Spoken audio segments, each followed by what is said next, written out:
السلام علیکم بچوں، کیسے ہو؟ ٹھیک ٹھاک ہو نا؟ آج ہمارا ہے شہریت کا پیریڈ۔ اس پیریڈ میں ہم دیکھیں گے ہمارا پہلا سبق، جس کا نام ہے اپنے دستور کا تعارف۔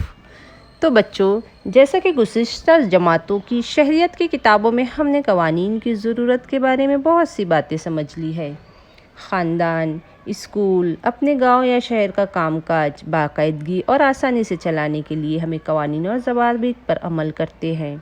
ہر خاندان میں قوانین نہیں ہوتے، لیکن خاندان کے افراد کو آپس میں کیسے رہنا چاہیے، اس کے لیے کچھ ضابطے ہوتے ہیں، کچھ قانون ہوتے ہیں۔ اسکول میں داخلے، یونیفارم اور پڑھائی کے سلسلے میں قوانین ہوتے ہیں۔ بہت سے مقابلوں کے بھی ضابطے اور قوانین ہوتے ہیں۔ ہمارے گاؤں یا شہر کے معاملات بھی تو قوانین کے مطابق ہی چلتے ہیں۔ اسی طرح ہمارے ملک کے معاملات بھی قوانین کے مطابق چلتے ہیں۔ خاندان، اسکول، گاؤں یا شہر کے قوانین محدود نوعیت کے ہوتے ہیں، لیکن ملک کے قوانین یا ترمیمات وسیع نوعیت کی ہوتی ہے۔ تو بچوں، ہم مندرجہ ذیل مواد میں دیکھتے ہیں کہ آپ کو ان سوالوں کے جواب ملتے ہیں کیا؟ دیکھیں گے۔ دستور کا مطلب کیا ہے بچوں؟ ملک کے معاملات سے متعلق قوانین اور ترمیمات یکجا شکل میں جس کتاب میں درج ہوتے ہیں اسے دستور یا آئین کہتے ہیں۔ انگلش میں اسے کانسٹیٹیوشن کہتے ہیں۔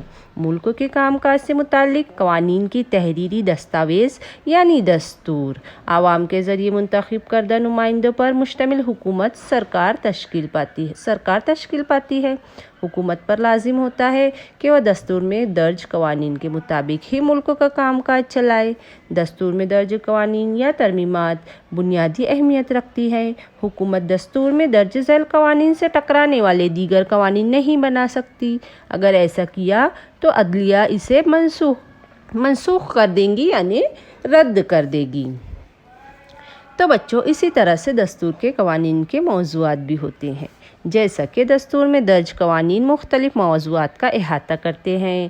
مثلاً شہریت، شہریوں کے حقوق، شہریوں اور حکومت کے درمیان تعلقات، حکومت کی قانون سازی کے موضوعات، انتخابات، حکومت کے حدود اور حکومت کے اختیارات وغیرہ۔ دستور کے مطابق حکومت کا کام کاج چلانے کے اصول بہت سے ممالک نے اپنائے ہیں۔ اس کے باوجود مختلف ممالکوں کے دستور کی نوعیت الگ الگ ہوتی ہے۔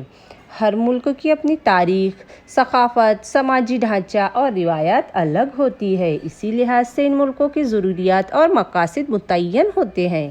ہر ملک اپنی انہی خصوصیات کو سامنے رکھتے ہوئے اپنا دستور بناتا ہے، یعنی ہر ملک کے دستور الگ ہوتے ہیں۔ ہر ملک اپنی نوعیت کے حساب سے اپنا دستور بناتا ہے۔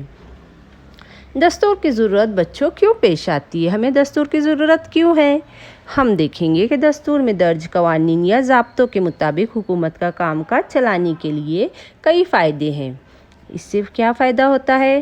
حکومت کو قوانین کے دائرے میں رہتے ہوئے اپنا کام کاج چلانا ہوتا ہے، جس کی وجہ سے اسے حاصل حقوق اور اختیارات کے ناجائز استعمال کے امکانات کم ہو جاتے ہیں۔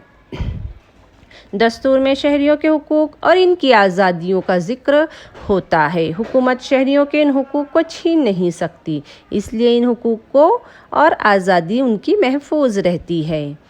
دستور کے قوانین کے مطابق حکومت کا کام کاج چلانا قانون کی حکمرانی قائم کرنے جیسا ہے، کیونکہ اس میں اقتدار کا ناجائز استعمال یا من مانی کی گنجائش نہیں ہوتی۔ اس میں کوئی بھی شہری یا کوئی بھی ملک کا فرد اپنی من مانی نہیں کر سکتا، اسے ملک کے دستور یا قانون کے مطابق ہی کام کرنا ہوتا ہے۔ بچوں، دستور کے مطابق حکومتی کام کاج کے پیش نظر حکومت کا عام انسان کے اعتبار میں اضافہ ہوتا ہے اور حکومت کا کام کاج میں شریک ہونے کے لیے آمادہ ہوتا ہے۔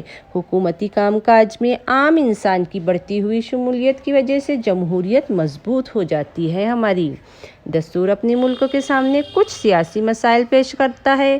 اس سمت پیش قدمی کرنا اس ملک کے لیے لازمی ہوتا ہے، جس کی وجہ سے عالمی امن و تحفظ اور انسانی حقوق کی حفاظت کا ماحول تیار ہوتا ہے، اور دستور میں شہریوں کے فرائض کا تذکرہ ہوتا ہے، جس کی وجہ سے شہریوں کی ذمہ داریوں کا بھی تعین ہوتا ہے۔ اسی طرح سے بچوں، ہم دیکھیں گے کہ حکومتی امور یعنی کیا؟ حکومتی امور میں کن باتوں کا شمار ہوتا ہے؟